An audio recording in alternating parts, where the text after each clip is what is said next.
सर्वांना नमस्कार.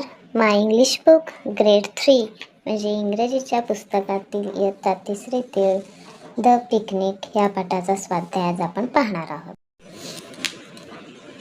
ई आहे थिंक अँड राईट. त्यातला first one, the cat family decided to go for a picnic to the. Cat family पिकनिकला कुठे गेली सांगा? सीशोरला गेली का, म्हणजे समुद्र किनाऱ्यावर, की गार्डनमध्ये, की रिव्हर साईड म्हणजे नदीकाठी, की हिल म्हणजे टेकडीवर? तर आपल्याला सर्वांना माहिती आहे कुठे गेली होती कॅट फॅमिली? गार्डनमध्ये. मग लिहूया तिथे गार्डन. सेकंड आहे, mummy cat wants to mummy cat wants to take dash for the picnic. पिकनिकला जाताना मम्मी कॅटने याच्यातलं काय नेलेलं? केक नेलेला, की ॲपल्स, की चिप्स, की चॉकलेट्स? तर बरोबर काय नेलेला? केक. मग आपण लिहूया इथे CAKE, केक. आता पुढे आहे, let's talk about the story and identify the main characters. आता बघा, फर्स्ट वन आहे, how did the baby cat feel when his cake fell down. Baby कॅटचा जेव्हा केक पडला तेव्हा त्याला कसं वाटलं सांगा बरं? तर सॅड म्हणजे दुःखी. पुढे, how did the baby cat feel when other shared cake with him. जेव्हा बेबी कॅटला सगळ्यांनी केक शेअर केला तेव्हा तर त्याला कसं वाटलं? तर हॅप्पी म्हणजे आनंदी झाला तो, बरोबर ना? थर्ड आहे, हाऊ डिड एव्हरीवन फील. प्रत्येकाला काय वाटलं at the end of the story जेव्हा शेवट झाला तेव्हा सगळेजण कसे होते? हॅप्पी. चला आता पुढचा जी आहे, लेट्स प्ले अ गेम. आता इथे गेम आहे, listen carefully to what your friend will carry for the picnic. पिकनिकसाठी तुमचा मित्र किंवा मैत्रीण काय आणणार आहे ते नीट ऐका. Add one more thing. अजून एक गोष्ट तुम्हाला त्याच्यात ॲड करायची आहे. To it and repeat the sentence. बघा इथे, I will take dash dash for the picnic. आता पुढे बघूयात. आता हा मुलगा काय म्हणतो? I will take fruits for the picnic. मी पिकनिकला फळे आणणार आहे किंवा फळे नेईल. तर ही मुलगी म्हणते, I will take fruits and a ball for the picnic. आता ह्याने फ्रुट्स सांगितलं म्हणून फ्रुट्स तर आहेतच, त्याच्यात फ्रुट्स हा शब्द घ्यायचा, परत अजून हिने काय ॲड केला? बॉल.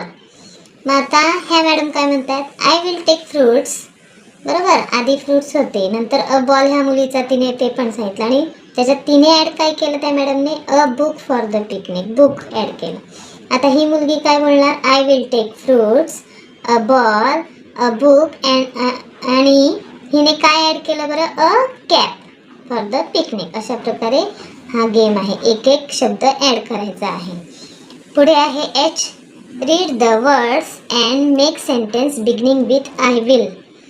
आता हे शब्द वाचायचे आहेत खालचे, आणि त्यामध्ये आपल्याला आय विल हा शब्द सुरुवातीला वापरायचा आहे आणि हे वाक्य इथे बनवायचं आहे. इथे खाली आपलं एक्झाम्पल दिलं आहे बघा, आय विल सिंग टुमारो.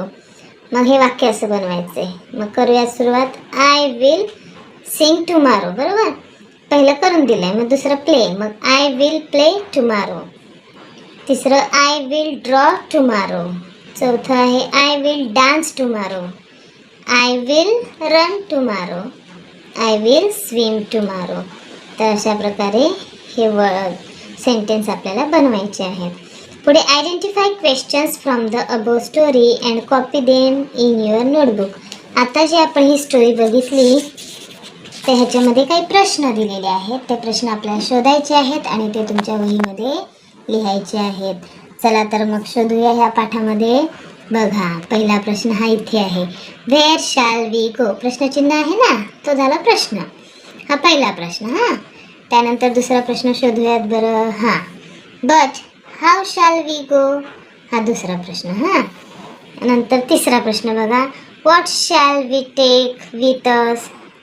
हा 3 प्रश्न झाले. आता शोधा बरं माझ्यासोबत तुम्ही पण. हे 3 प्रश्न आपल्याला लिहायचे आहेत. इतके प्रश्न आहेत ना या पाठामध्ये. चला आता पुढे काय आहे बघूया. रीराईट द वर्ड्स बाय ॲडिंग डिस ओव्हर री अन प्री ॲट द बिगिनिंग. म्हणजे हे खाली शब्द दिले आहेत ना, त्याच्या सुरुवातीला, बिगिनिंग म्हणजे काय, शब्दाच्या सुरुवातीला आपल्याला हे ॲड करायचे आहेत. ओके, चला आता इथे बघा एक करून दिले हां, डिस ॲड करायचं आहे लाईकमध्ये. डिस आधी लिहायचं आणि नंतर लाईक, म्हणजे डिस लाईक. इथे ओव्हर लिहायचं आधी, मग कुक लिहायचं, म्हणजे काय शब्द बनणार नवीन, ओव्हर कुक. इथे री आहे, नंतर डू आहे, मग री डू. री आधी लिहिला, डू नंतर लिहिला, दोन्ही मिळून री डू. नंतर अन आहे, सेफ आहे, मग अन आधी लिहिला, मग सेफ, अनसेफ. नंतर प्री आहे, स्कूल आहे, मग प्री आधी लिहिला, मग काय शब्द होईल, प्री स्कूल. तर अशा प्रकारे आपल्याला ही जी लाईन आहे तिथे डिस लावायचं आहे, ह्या लाईनमध्ये ओव्हर लावायचं आहे, ह्या लाईनमध्ये आपल्याला री आधी लावायचं आहे, ह्या लाईनमध्ये शब्दांच्या आधी आपल्याला अन लावायचं आणि ह्या लाईनमध्ये आपल्याला प्री लावायचं आहे. हां, लक्षात ठेवा. आता इथे डिस आहे, मग इथे काय दिलं आहे, ॲग्री. मग काय शब्द लिहिणार आपण, डिसॲग्री, बरोबर. नंतर इथे डिसओबे, ओबे आहे ना, त्याला डिस लावायचं आधी. नंतर पुढे बघा इथे ओव्हर लावायचं, मग फ्लो आहे, मग फ्लोला आपण आधी ओव्हर लावला, मग ओव्हरफ्लो झाला.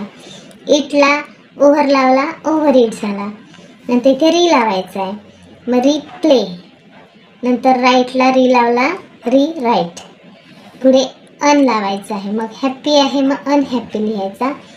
नंतर सीन आहे तर अनसीन लिहायचा. इथे प्री लावायचं आहे, मग टेस्टला लावला प्री, प्री टेस्ट. नंतर इथे प्री लावायचा, प्री पे.